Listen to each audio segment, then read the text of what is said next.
शुरू। सभापति महोदय, किसानों की उपज की आप अधिक कीमत नहीं दे सकते हैं। मैं अधिक उपजाने के लिए जो साधन मुल्क में मौजूद हैं, उनकी तरफ आपका ध्यान जा रहा है। जो कुछ आप कर रहे हैं, उससे कोई अच्छा भविष्य नजर नहीं आ रहा है। मैं यही कहना चाहता हूं कि आप देखें कि आपके कार्यक्रम में कहां त्रुटि है, कहां कमी है। आपने टैक्स लगा रखे हैं। आपने जो टैक्स लगाए हैं, वे तो लगाए ही हैं। हमारे प्रदेश में तो जमीन पर 25% ज्यादा टैक्स भी लगा दिया गया है। इतना बोझ अगर किसान पर होगा तो उसकी कमर टूट जाएगी। वह पहले ही टूटी जा रही है, लेकिन वे इन टैक्सों को देने के लिए भी तैयार हैं।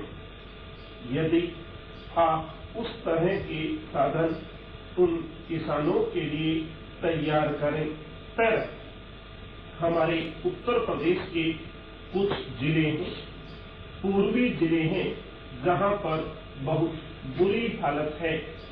हमारे सदन के एक सदस्य ने रो रो कर आपको यह बताया था कि वहां लोगों को 4 आने पैसे मजदूरी में मिलता है।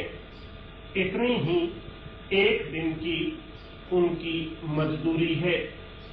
श्री नेहरू ने एक कमीशन की नियुक्ति की थी ताकि वहां पर कुछ विकास के कार्य किए जाएं।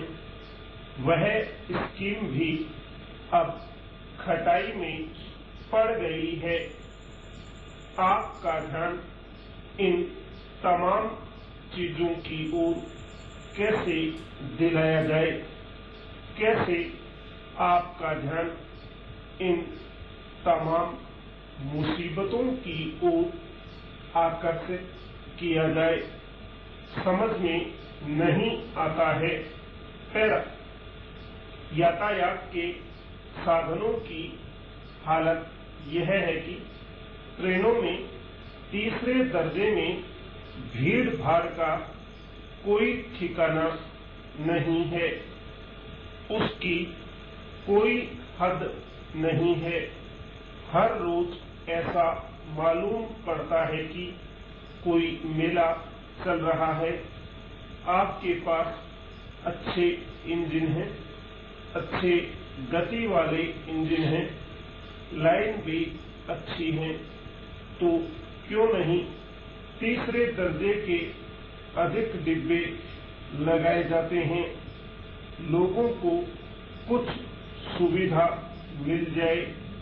वह काम नहीं किया जा रहा है।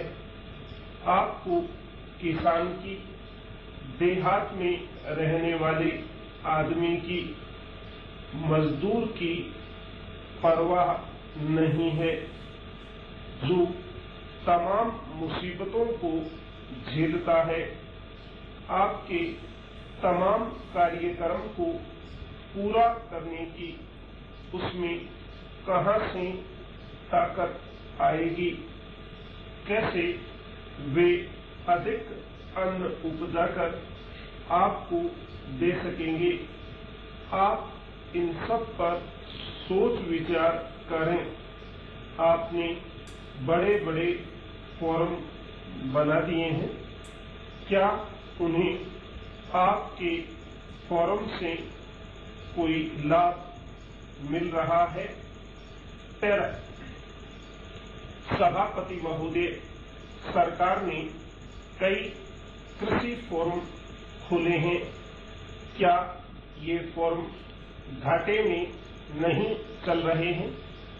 अगर तमाम खर्च जोड़ दिए जाएं, बड़े बड़े अफसरों की तनख्वाहें जोड़ दी जाएं, तो पता चलेगा कि तमाम ये कृषि फोरम घाटे में चल रहे हैं।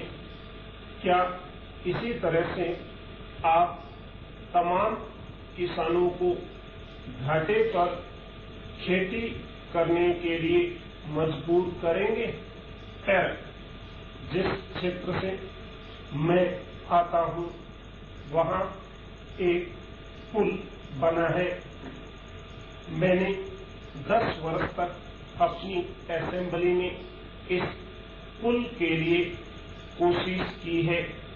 जिस दिन से मैं यहाँ आया हूँ, बराबर उसकी चर्चा करता आ रहा हूँ, बराबर कोशिश कर रहा हूँ।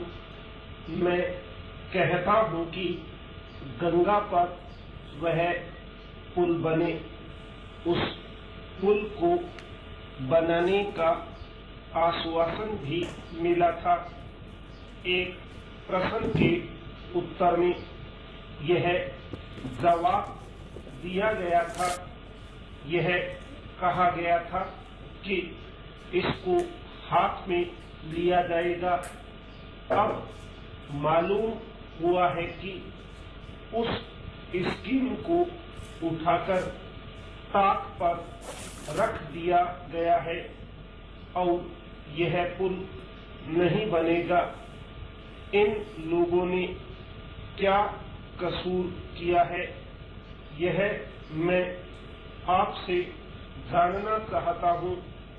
हमारे क्षेत्र के लोगों ने पाकिस्तान की लड़ाई में सरकार को हर तरह का सहयोग दिया था, हर तरह की सहायता दी थी। हमारे यहाँ के नौजवान भी मोर्चे पर जाकर डटे। जिस समय पाकिस्तान के साथ हमारा युद्ध चल रहा था, तो कहीं कोई बात नहीं थी, अन्न की कमी कहीं नहीं थी। अन्न की कमी भी हमारे विरोधी साथी पैदा करते हैं, जो यह चाहते हैं कि सरकार फैल हो जाए। ये लोग जो कहते हैं उसको आप समझें।